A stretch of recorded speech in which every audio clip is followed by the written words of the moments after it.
TDP పార్టీని తెలంగాణలో కూడా అధికారంలోకి తీసుకురావాలని ప్రయత్నిస్తున్నట్టు ఇటీవల ముఖ్యమంత్రి చంద్రబాబు నాయుడు ప్రకటించారు. ఇటీవల జరిగిన ఎన్నికల్లో కూటమిలో భాగమైన టీడీపీ పార్టీకి భారీ మెజారిటీ రావడంతో ఆ పార్టీకి ఇంకా ఓటమి ఉండదు అనుకుంటున్నారా, అందుకే తెలంగాణలో కూడా అధికారంలోకి తేవాలి అంటూ వ్యాఖ్యలు చేస్తున్నారా అన్న అభిప్రాయం అయితే కలుగుతుంది.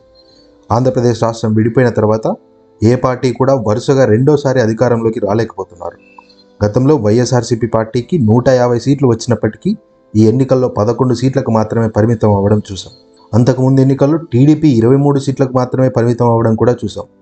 ఇదంతా గమనిస్తే ఎవరైనా కానీ మాకు భారీ మెజారిటీ వచ్చింది, మేము శాశ్వతంగా అధికారంలో ఉంటాం అని అనుకుంటే మాత్రం అది పొరపాటే అని చెప్పాలి. కాబట్టి ఇప్పుడున్న అధికారాన్ని వచ్చే ఎన్నికల్లో ఎలా కాపాడుకోవాలి, దానికి ఎటువంటి చర్యలు తీసుకోవాలి అని వాటి మీద కసరత్తు చేయాలి. కానీ పక్క రాష్ట్రాలకు వెళ్ళి అక్కడ అధికారంలోకి వస్తామంటే ఇప్పుడు ఉన్నది కూడా పోయే అవకాశం లేకపోలేదు.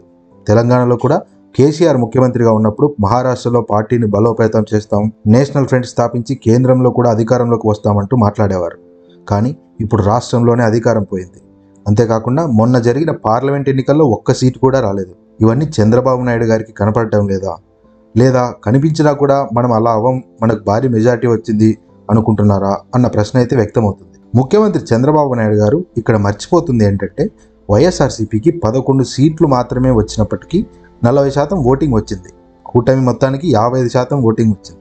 అందులో ఇటీవల జనసేన అధినేత పవన్ కళ్యాణ్ గారు మన ఓటింగ్ ఇటీవల ఎన్నికల్లో 6 నుంచి 20% పెరిగింది అంటూ వ్యాఖ్యలు చేశారు.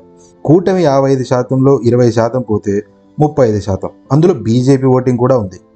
దీన్ని బట్టి చూస్తే వైఎస్ఆర్సీపీ ఓటింగ్ కన్నా తక్కువే ఓటింగ్ అనే చెప్పాలి. ఇప్పుడు ఆ ఓటింగ్ శాతాన్ని పెంచుకోవడానికి ప్రయత్నించుకోకుండా పక్క రాష్ట్రం వైపు చూస్తున్నారు.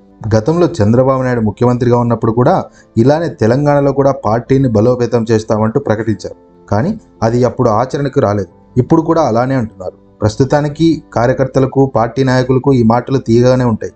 కానీ ఇది ఆచరణకు సాధ్యమా అన్నది ఒక్కసారి పరీక్షించుకోవాలి. సో మొత్తానికి చూడాలి మరి చంద్రబాబు నాయుడు గారి కాన్ఫిడెన్స్ వల్ల తెలంగాణలో కూడా పార్టీ బలోపేతం అవుతుందా, లేదా ఆ కాన్ఫిడెన్స్ కాస్త ఓవర్ కాన్ఫిడెన్స్గా మారి రాష్ట్రంలో ఉన్న అధికారం కూడా పోగొట్టుకుంటారా అన్నది.